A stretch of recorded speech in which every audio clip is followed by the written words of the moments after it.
Salve, salve galera! Estamos chegando em chicopiraju.blogspot.com.br com as informações aí do final de semana esportivo. Algo muito triste no nosso país, ultrapassamos os 100 mil mortos pela Covid-19 e parece que isso vem afetando o esporte de uma maneira como um todo, né? Com tantas famílias aí sofrendo a perda de seus entes queridos, o esporte não seria indiferente nesta situação e mostrando uma certa desorganização no nosso país, ou mesmo que o futebol ainda não deveria ter voltado, né? Só para citar alguns casos aí, a gente teve o caso do Uberlândia com 7 jogadores confirmados. Cruzeiro abriu mão do troféu em Confidência, senão do Uberlândia teria que ir com 7 jogadores a menos para o campo. Teve aquele imbróglio, erro de testes lá do Bragantino naquele jogo contra o Corinthians. 10 jogadores testaram positivos, depois o Hospital Albert Einstein diz que na verdade houve um equívoco. Tivemos na Série C do Brasileiro, Vila Nova lá contra o Manaus, o jogador indo para o estádio descobriu que estava positivado. Tivemos também, vale aqui o destaque neste final de semana, né?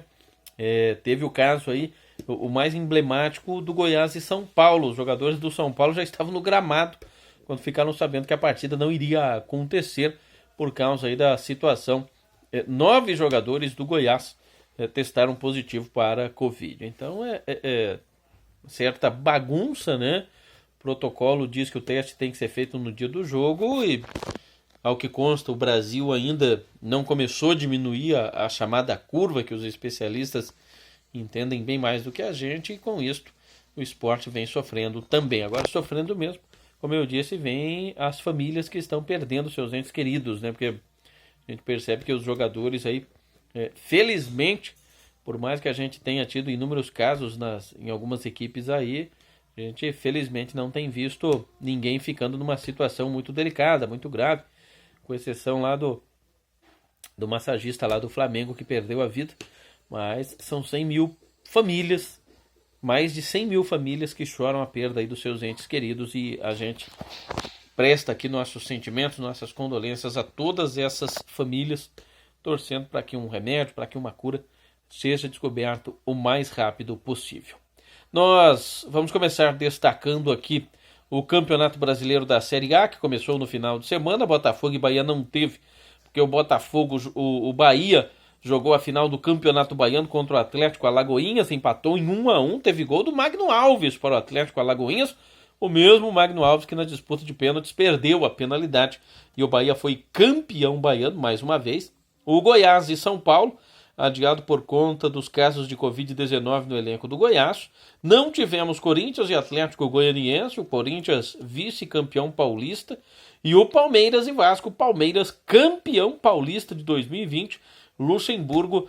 Ele foi campeão com o Palmeiras em 2008, de 2008 para cá o Palmeiras não havia conquistado mais nenhuma vez o título estadual, volta a ser campeão nas mãos do mesmo Luxemburgo.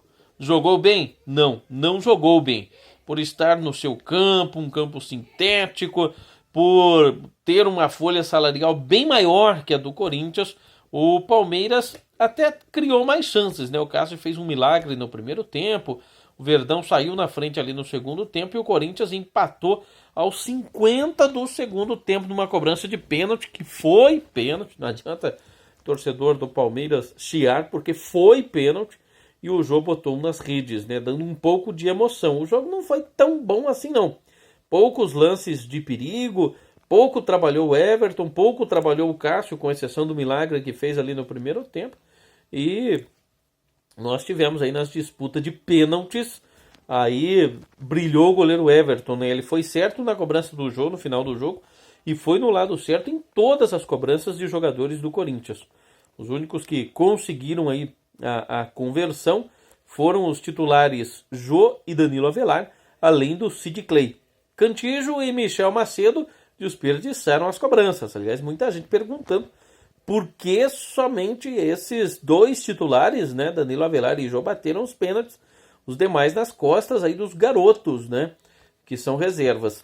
Eu não botaria o Luan para bater pênalti, né, lembrando tudo que ele já bateu pênalti lá, em especial na equipe do Grêmio, acho que ele não, nem ele tem confiança em bater pênaltis e por isso que ele abriu mão. Ele que terminou o jogo machucado, estava ali já com dor no tornozelo, estava com o joelho também sangrando, enfim.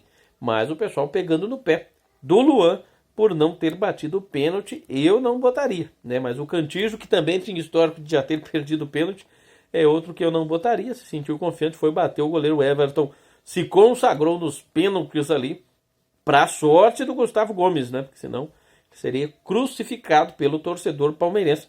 Aquele pênalti aos 50 do segundo tempo. Parabéns ao Palmeiras, merecido campeão paulista. Melhor ataque, melhor defesa, a equipe que mais finalizou. Enfim, o Palmeiras merecidamente nos números, né? Nem sempre o futebol é justiça, mas nos números o Palmeiras foi melhor nesse Paulistão, melhor campanha e com isso merecidamente ficou com o título. O que nós tivemos de bola rolando então no Brasileirão neste fim de semana? Tivemos a disputa aí, portanto, de 6 jogos, né? 6 jogos. O Fortaleza do Rogério Ceni perdeu em casa para o Atlético Paranaense por 2-0, os gols do Vitinho e do Léo Cittadini já no finalzinho do primeiro tempo. O Coritiba, que perdeu em casa para o Inter, o gol do Paulo Guerreiro aos 26 do segundo tempo. Uma das equipes que ganhou em casa neste final de semana foi o Sport, né? O Sport com 2 gols do Elton, bateu o Ceará por 3-2, o Jonathan Gomes fez o terceiro, Kleber e Vitor Jacaré os gols da equipe cearense campeão da Copa do Nordeste. Outra equipe que perdeu em casa foi o atual campeão Flamengo. Flamengo jogando no Maracanã, com a arbitragem lá do Rafael Claus.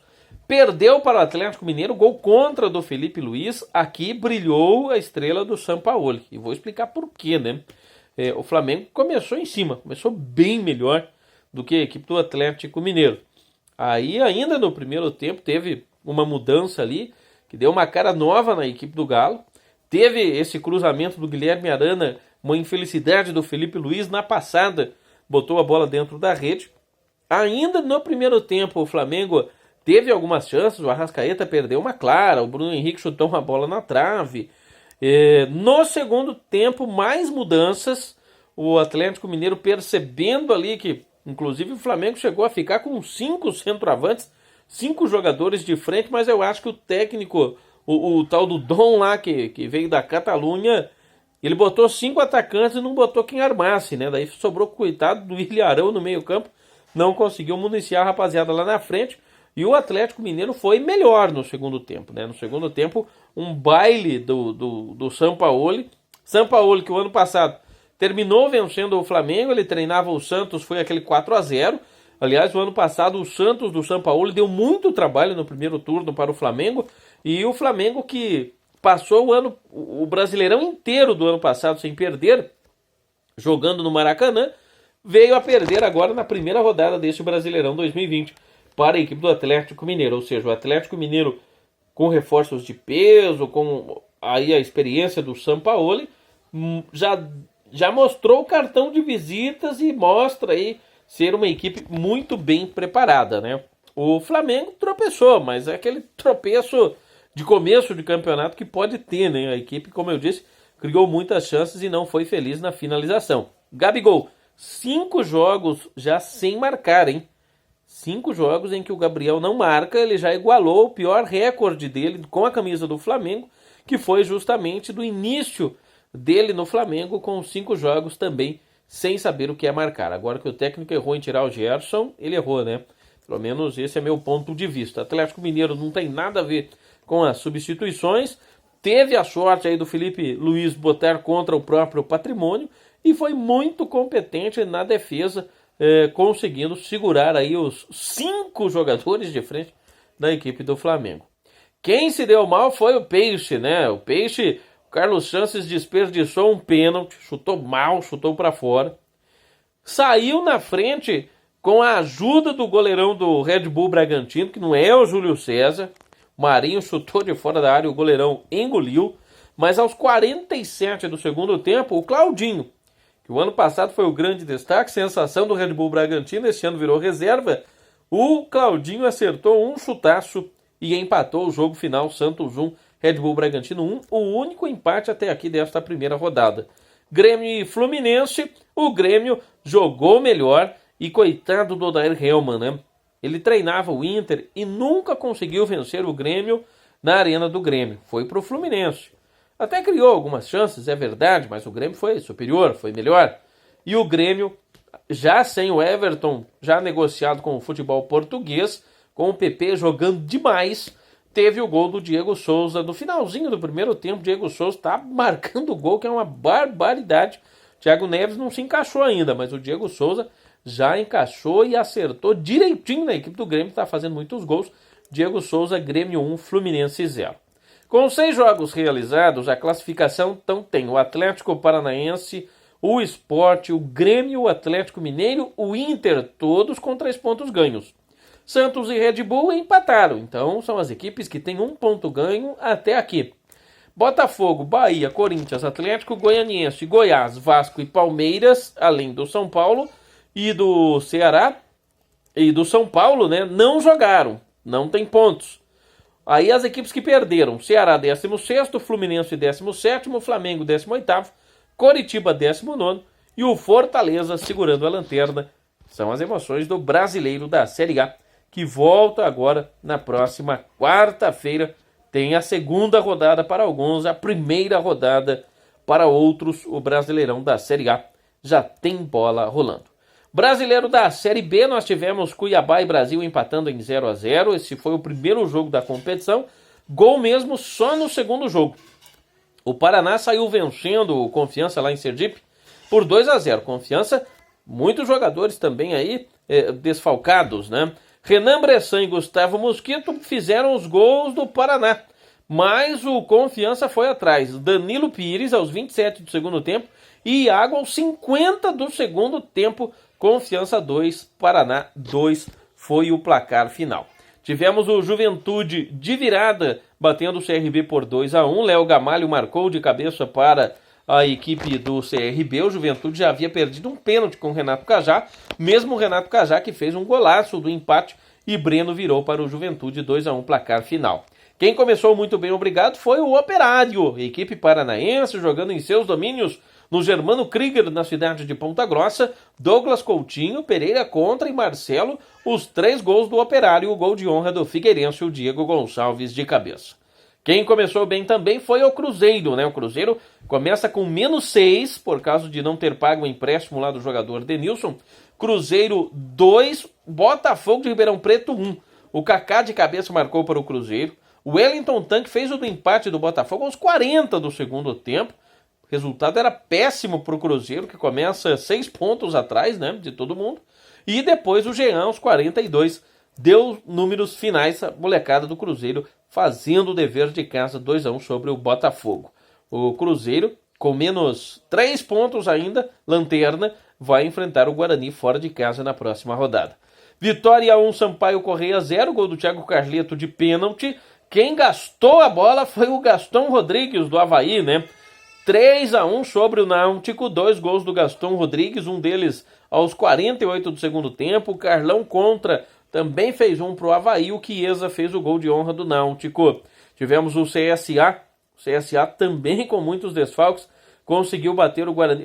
Se eu não me engano, eram 7 ou 8 jogadores com Covid do CSA, né? 1-0 sobre o Guarani, o gol do Giovani aos 16 do primeiro tempo. A Ponte Preta jogou demais em time do América, mas quem venceu foi o América Mineiro. Gol do João Paulo aos 42 do primeiro tempo. E fechando a rodada ontem, Oeste 0, Chapecoense também 0. Operário, Avaí, Juventude e CSA são os 4 primeiros. Sampaio Correia, Figueirense, Náutico e Cruzeiro são os 4 últimos. Explico, né? Mais uma vez, o Cruzeiro venceu, mas pela situação aí de não ter pago o empréstimo, a equipe começou com menos 6 pontos, tem agora menos 3. Então, segue 6 pontos atrás das equipes que estão nas 4 primeiras colocações.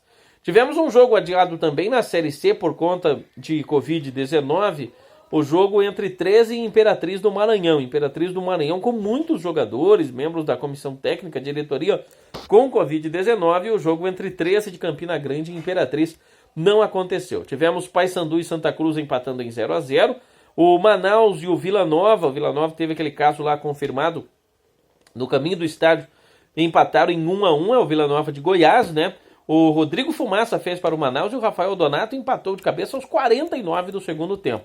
Tivemos Jacuipense 1, Remo 2, o gol da vitória do Remo também aos 49 do segundo tempo com Eduardo Ramos, aquele mesmo. Lucas Siqueira fez o outro gol do Remo, o Eldair fez o único gol do Jacuipense. O Ferroviário bateu o Botafogo da Paraíba pelo placar de 2-0, jogando lá na Arena Castelão, em Fortaleza. Nós teremos agora hoje, segunda-feira, Boa Esporte e Volta Redonda, né, dia 10, e Londrina e Criciúma vão jogar no Estádio do Café, em Londrina. Tivemos São José 1, São Bento 0, o gol do São José do Rafael Tavares. O Ituano começou muito bem no sábado, com os gols do Léo Rigo, de cabeça do Eduardo Lopes, e do Luiz Paulo, bateu a Tombense pelo placar de 3-0. O próximo jogo do Ituano é contra o Brusque, que venceu o Ipiranga. Brusque 2, Ipiranga 1. Aqui teve gol no finalzinho também. Everton Alemão marcou para o Brusque, o Cristiano empatou ainda no primeiro tempo, e o Thiago Alagoano, aos 49 do segundo tempo, fez o gol da vitória do Brusque. O Ituano joga em casa contra o Brusque de novo. A classificação, então, no grupo A ficou o Ferroviário, Remo, Manaus e Vila Nova. Jacuipense e Botafogo da Paraíba segurando a lanterna. Lembrando aí que são dois grupos. No grupo B, liderança do Ituano, o Brusque em segundo, São José em terceiro, Criciúma em quarto. São Bento e Tombense ficam ali segurando a lanterna. 13 e Imperatriz, volto a dizer, não jogaram por causa dos casos aí de Covid, né? Paulistão, como eu falei, nós tivemos aí a final e o Palmeiras campeão nos pênaltis, merecidamente, 4-3 nos pênaltis. O Patrick lá jogou demais. Eu acho que o Everton merece o destaque, o Marcos Rocha também, né? As mudanças no segundo tempo surtiram muito efeito. Até o gol do Luiz Adriano foi no comecinho ali do segundo tempo. E o jogo de pênalti empatou aos 51. Foi um susto para o torcedor palmeirense, mas o susto que foi recompensado com o título, o Verdão campeão paulista 2020. Corinthians segue sendo o maior campeão, 30 títulos. O Palmeiras agora com 23 taças até aqui. O CRB foi campeão alagoano, bateu o CSA na final pelo placar de 1-0. Na Bahia, na disputa de pênaltis, eu já falei, mas vou repetir aqui, deu Bahia. O Bahia campeão em cima do Atlético Alagoinhas. O Magno Alves marcou para o Atlético Alagoinhas aos 15 do segundo tempo. Daniel, 10 minutos depois, empatou nos pênaltis. O Magno Alves, o Magnata, aquele mesmo, perdeu o pênalti. O Bahia agradeceu, 7-6 nos pênaltis para o Bahia. Bahia campeão baiano do ano de 2020. Seguem as emoções também do Campeonato Brasiliense 2020. Alguns estaduais ainda em andamento. Em virtude disso, a gente não entende aí por que o Brasileirão já começou, né? A pandemia ainda em pleno andamento, alguns estaduais também aí tendo o seu andamento. Poderia ter esperado um pouquinho mais, já que vai até o ano que vem, né? Tivemos Campeonato Brasiliense, o Gama venceu seu duelo contra o Real pelo placar de 2-0. Michel Platini fez o segundo gol do Gama aos 47 do segundo tempo. O Gama lidera com o Brasiliense em segundo, o Real Brasília em terceiro e o Formosa em quarto. Atlético Ceilandense e Paranoá seguem aí nas duas últimas colocações do Campeonato Brasiliense, tá bom? Destaque aqui também, né? A gente aproveita aqui para lembrar que a semana está começando, como eu disse, tem jogo hoje da Série C. Já vou trazer os destaques aí também da Liga dos Campeões, enfim, muitos jogos que nós tivemos aí nesse final de semana. Começando lá na quinta-feira, o Bayer Leverkusen ganhou do Rangers por 1-0 na Liga Europa. O Sevilha, 5 vezes campeão da Liga Europa, bateu o Roma 2-0. Basel 1, Eintracht Frankfurt 0. Wolverhampton 1, Olympiacos 0. Tivemos isso na quinta-feira, né? Que foi a última vez que a gente tinha participado aqui, trazendo informações. Na sexta-feira já teve Liga dos Campeões. E duas equipes campeãs deram adeus. O Real Madrid se despediu perdendo de novo para o Manchester City pelo placar de 2-1. Manchester City avança. E Juventus bateu o Lyon por 2-1. 2 gols do Cristiano Ronaldo, não adiantou. Pelo gol marcado fora de casa, o Lyon avança à próxima fase da competição. Tivemos também aí, vale o destaque, no último sábado, o Barcelona ganhou do Napoli 3-1. Então, nós temos duas equipes com títulos entre as 8 melhores. Barcelona, que eliminou o Napoli, venceu por 3-1, show do Messi mais uma vez. Bayern de Munique 4, Chelsea 1, né? O Bayern de Munique no somatório 7-1, porque foi 3-0 no jogo de ida, 4-1 no jogo da volta. Bayern de Munique e Barcelona, os dois únicos campeões, estão inclusive do mesmo lado. Nós já teremos uma equipe que nunca conquistou a taça chegando na decisão da Liga dos Campeões deste ano. O jogo agora praticamente toda a semana, né? Jogo praticamente toda a semana. Campeonato Sergipano no sábado, Itabaiana 2, Frei Paulistano 0. Hoje nós tivemos aí, vale o destaque, uma seletiva alagoana para a Copa do Brasil. Muricy e Asa empataram pelo placar de 2-2. Nesta segunda-feira teremos Boa Esporte e Volta Redonda, Londrina e Criciúma, brasileiro da Série C. Campeonato Potiguar, lá do Rio Grande do Norte, América e Globo. E tem jogo da Liga Europa hoje, às 4 horas da tarde, Manchester United de Copenhague, Internacional de Milão e Bayer Leverkusen. Portanto, aí, jogo é o que não falta nesta segunda-feira. Já tem bola rolando pela Liga Europa de novo. Campeonato Catarinense, jogo da final. Primeiro jogo vai ser em Chapecó, na Arena Condá, lá no dia 10 de setembro, Chapecoense e Brusque. Então está marcado lá para o dia 10 de setembro o Campeonato Catarinense, tá? Estamos tendo as emoções aí, vale o destaque aqui, né? Muitos estaduais chegando em sua reta decisiva. Campeonato Cearense, Fortaleza e Ceará estão na decisão, né? Estão na decisão aí do Campeonato Cearense, as duas equipes também na elite do futebol brasileiro. Promete ser uma decisão de arrepiar. O Campeonato Gaúcho, dia 26 e dia 30, final do mês agora, nós teremos os duelos entre Grêmio e Caxias. Caxias e Grêmio jogando aí o campeão do primeiro turno e o campeão do segundo turno. Então tá aí, né? Campeonatos Mineiro vai ter a sua final, enfim, bola rolando em vários lugares por aí. Vamos trazendo os destaques aqui também, porque nós tivemos MMA neste final de semana, né? No Rising, vitórias do japonês Kato, do Hajiwara, do Seki, do Inoue e do brasileiro De Souza, né? Que venceu por nocaute no primeiro round. Tivemos o UFC, vitória do Lewis sobre o Leinik. O Hamazaki do Japão venceu no Rising. O Asakura também venceu, japoneses se dando bem aí no Rising. No UFC, o Rivera venceu por pontos. Tivemos a vitória também de Zalal, Tucker e tivemos o duelo cancelado entre o Barrett e o Garcia. No peso leve masculino, vitória do Chandler. Tivemos ainda vitórias do Dariush, do Bins, do Sanches sobre o brasileiro. O Holland, o Stewart, o Chris Weidman, esse venceu por pontos. Venceu por pontos aí. O russo, o Chris Weidman, voltando e vencendo por pontos, tá? Então tá aí os destaques, né, do UFC deste final de semana. Vale aqui o destaque que nós tivemos no Bellator, as vitórias de Lencioni, do Campbell, Jury, Rumiz, também aí destaques, portanto, do Bellator, foi na última sexta-feira.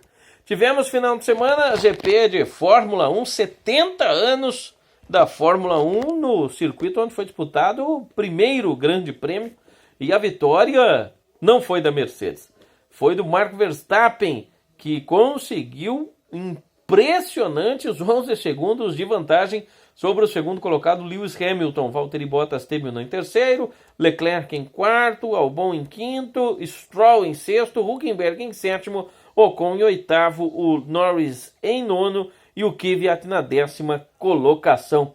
Impressionante aqui que o Leclerc com a Ferrari em quarto, a outra Ferrari do Vettel apenas na 12ª colocação. O que aconteceu aí com o Sebastian Vettel, né? Tivemos na Fórmula E a vitória do Vernet, Lucas de Grassi, o brasileiro, terminou em sexto, outro brasileiro, o Felipe Massa, terminou em 10º, e o Sérgio Sete Câmara na 21ª colocação. Tivemos neste final de semana também, além da Fórmula E aí com a vitória do francês, tivemos a Fórmula 2 com a vitória do Tsunoda, o japonês da Carlin, o filho do Schumacher terminou na segunda colocação, o Michaelzinho Schumacher, né? Michael Schumacher terminou em segundo, 3 segundos apenas atrás do japonês. O melhor brasileiro foi o Felipe Drogovic, 12º. O herdeiro dos Piquet terminou na 16ª colocação. Samaia terminou na 19ª colocação. Os brasileiros nesta prova aí. Tivemos NASCAR Cup, a vitória do Almirola, o Bell em segundo e o Blaney em terceiro. Na Fórmula 3, vitória do holandês Viscal. Zandelli da Alemanha terminou em segundo. O brasileiro Fittipaldi terminou em 10º e o Fraga na 11ª colocação. Os brasileiros aí neste final de semana. MotoGP, vitória do sul-africano Binder, Morbidelli em segundo, Zarco na 3ª colocação, Valentino Rossi apenas em 5º. MotoGP disputado neste final de semana. Moto2, vitória do italiano Bastianini, o Lewis inglês terminou na 2ª colocação. Na Moto3, nós tivemos o Forja em primeiro, Arenas em segundo e o japonês Ogura na 3ª colocação. MotoGP, Moto2 e Moto3 disputado em Berna, na República Tcheca. Na WSBK, vitória do inglês Ria e o Reading, outro inglês, terminou em segundo, com o Vandermark na 3ª colocação. Portanto, aí também os destaques da velocidade, tá? Então tá aí tudo para você que acompanha aqui chicopiraju.blogspot.com.br. A gente pede aí para você continuar se cuidando de quem você gosta. Lembrando que na China tivemos o Guangzhou perdendo para o Shandong Luneng pelo placar de 1-0. O gol foi do Gu Tianyu para o Shandong Luneng e o Guangzhou RF perdeu para o Jiangsu Suning pelo placar de 2-0 com 2 gols do brasileiro Alex Teixeira. O Jiangsu venceu. Então no grupo A, o Jiangsu lidera com 10 pontos, o Guangzhou vem em segundo, tá? Então tá aí os destaques. Na artilharia, nós temos o Ricardo Lopes do Xangai East Asia com 4 gols marcados, dividindo com o Shihao, o chinês do Guangzhou, também tem 4 gols. Alex Teixeira tem 3 gols marcados até aqui. Daí depois nós temos ainda o brasileiro Henrique, também com 3 gols, o Paulinho com 2 gols, o Marcão com 2 gols, o Oscar tem 1 gol, o Alan tem 1 gol, o Ricardo Goulart tem 1 gol, Muriqui tem 1 gol, Matheus tem 1 gol, Anderson Talisca também tem 1 gol, além do Allan Kardec, que também tem 1 gol, os brasileiros que marcaram até aqui no futebol chinês, tá bom? Então era o que nós tínhamos de destaque. Vamos desejando a todos uma excelente semana, torcendo para que esses números diminuam, para que o número de mortes também caia, para que as famílias que perderam seus entes queridos encontrem a paz e o conforto necessário neste momento de dor e torcendo aí para que tudo isso passe o quanto antes. Enquanto isso, bola segue rolando, a gente segue informando, torcendo aí para que tudo termine o quanto antes, né? Então tá aí os destaques, a gente vai ficando por aqui. Nesta segunda tem Xangai Shenhui e Dalian Pro, tem Shenzhen e Henan pelo campeonato chinês, tem América e Globo pelo campeonato potiguar, tem Chapecoense e Brusque pelo campeonato catarinense, tem Boa Esporte, Volta Redonda, Londrina e Criciúma pelo brasileiro da Série C. Então tá aí os destaques, né? Além da Liga Europa, 4 da tarde, Inter e Bayer Leverkusen, Manchester United de Copenhague. A gente vai ficando por aqui. Feliz Dia dos Pais para todos os papais. Eu me enquadro nessa agora com o Heitor e com o Eros, né? Minha esposa Josiane. Sou um pai muito feliz pelos filhos que tenho, que o mês que vem vão completar 2 anos de vida, né? Então agradeço a Deus todos os dias por ter filhos tão maravilhosos como o Heitor e o Eros. Uma boa semana para você. Feliz Dia dos Pais para todos. A gente vai ficando por aqui e volta a qualquer momento com mais informações. Tá legal, galera? Se cuidem. Até mais. Tchau.